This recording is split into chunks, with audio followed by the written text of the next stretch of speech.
आज सुबह मुझे और आपको खुदावन की खुदा बाप की प्रस्तिश करना सिखाया।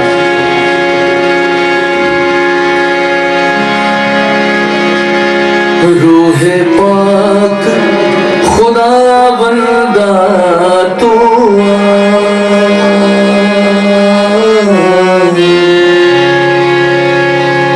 जान जिस्म और रूह में तू बस जा।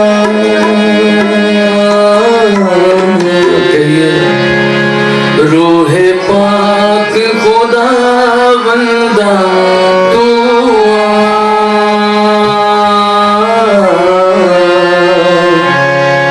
जान जिस्म और रूह में तू बस जा।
अपनी आंखों को उसी तरह बंद रखें। आज मैं चाहता हूं एक हम सब मिलकर, प्लीज मेरी इस बात को हल्का ना लीजिएगा। जितने लोग अडल्ट बुजुर्ग बैठे हैं, आज हम एक कन्फेशन प्रेयर करते हैं। कन्फेशन का मतलब है खुदावंद मुझसे जो कुछ भी जमीन पर रहते हुए कुछ गलत हुआ, मैं तेरी मर्जी के मुताबिक जी नहीं सका, और अगर मैंने किसी को नाराज किया है, परेशान किया है, तो खुदा मैं माफी मांगता हूं। जितने लोग यहाँ बैठे हैं, मैं जानता हूं आप लोग ऊंची आवाज में दुआ नहीं कर सकते, लेकिन अगर आप अपने दिल में भी करेंगे तो मेरा खुदा सुनेगा। जिसके मुंह में जुबान नहीं, खुदा तो उसकी भी सुन लेता है।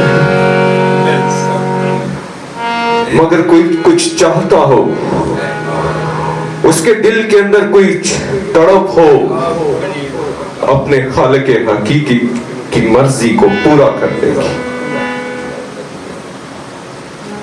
बराए मेहरबानी इस दुआ को करें।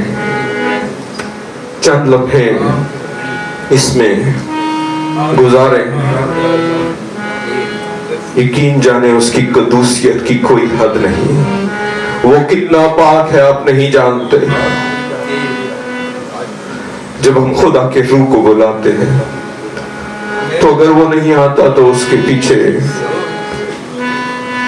कुछ है। दुआ, कन्फेशन प्रेयर, हर एक बैठा हुआ शख्स इस बिल्डिंग में कन्फेस करे, इकरार करे। और यासर भाई से मेरी दरख्वास्त है, इन अल्फाजों को दोहराएं जब ये कन्फेस कर रहे हैं।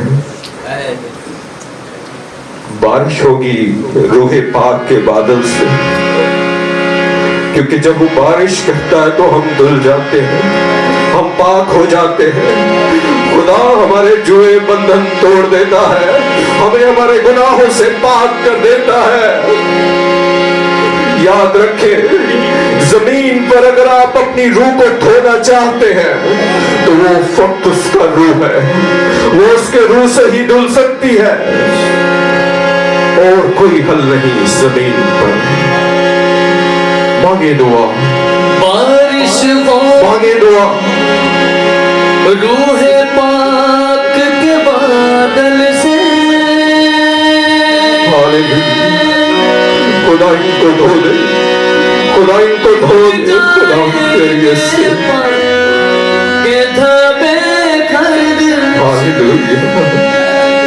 हर एक जान इकरार करे और कहे खुदा मुझे धो दे, मैं बहुत गंदा हूँ खुदा, इस दुनिया की गंदगी से भर गया, खुदा मुझे धो दे। इस दुनिया की ख्वाहिश से मैं भर गया, खुदा मुझे धो दे। खुदा अगर तू ना धोएगा तो कौन धोएगा मुझे? कौन मुझे पास करेगा? कौन मुझे आसमान की बादशाही के लिए तैयार करेगा? कौन मुझे खुदा बचाएगा? हालेलुया।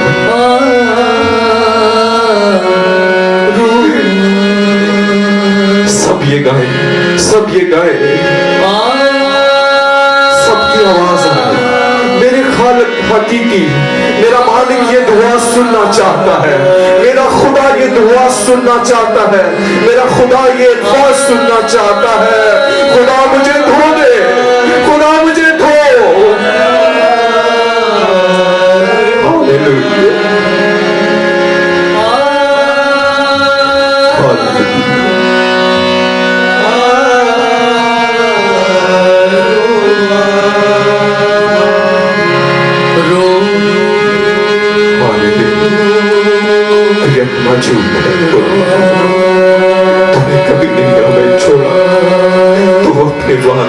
कभी नहीं तोड़ता। खुदा तू कभी अपने वादों को नहीं तोड़ता। हम कमजोर हैं, हम खुदा बाप तेरे वादों को तोड़ते हैं। खुदा तेरी मिन्नत करता हूं, इन लोगों पर रहम कर, हम पर रहम कर खुदा।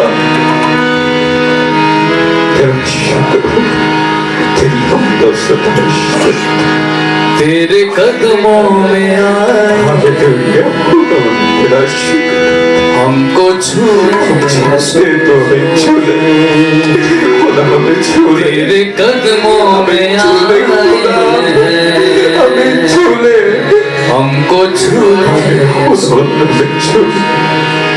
अपनी हजूरी से रूह की मामूली से, अपनी हजूरी से रूह की मामूली से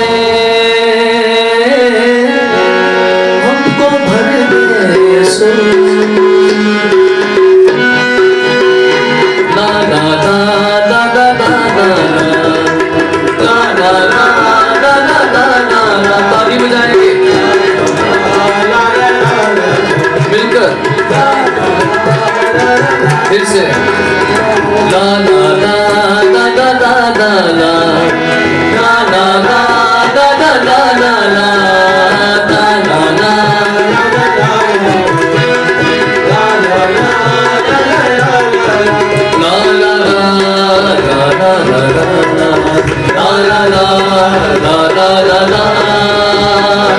तेरे कदमों में आए हैं, हमको छूने यीशु।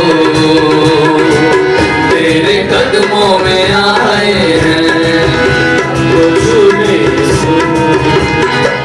अपनी हजूरी से रूठी मामूली से, अपनी हजूरी से रूठी मामूली से हमको भर दे यीशु,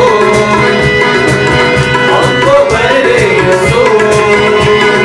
ला ला ला ला ला ला ला ला ला ला ला ला ला ला ला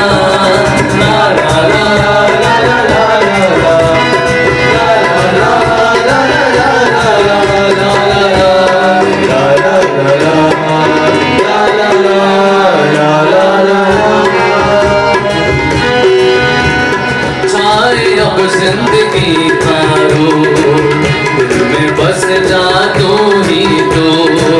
पाप धोता है तेरा लहू, साफ करता है तेरा लहू।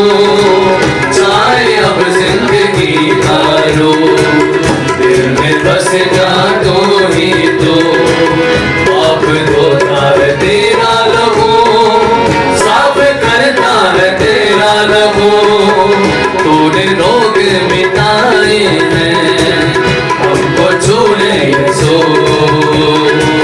तूने रोग मिटाए हैं, हमको छूने यीशु। अपनी हजूरी से रूठी मामूली से, अपनी हजूरी से रूठी मामूली से हमको भर दे यीशु, हमको भर दे यीशु। ताली बजाकर ला ला ला ला ला ला ला ला ला ला ला ला ला ला ला ला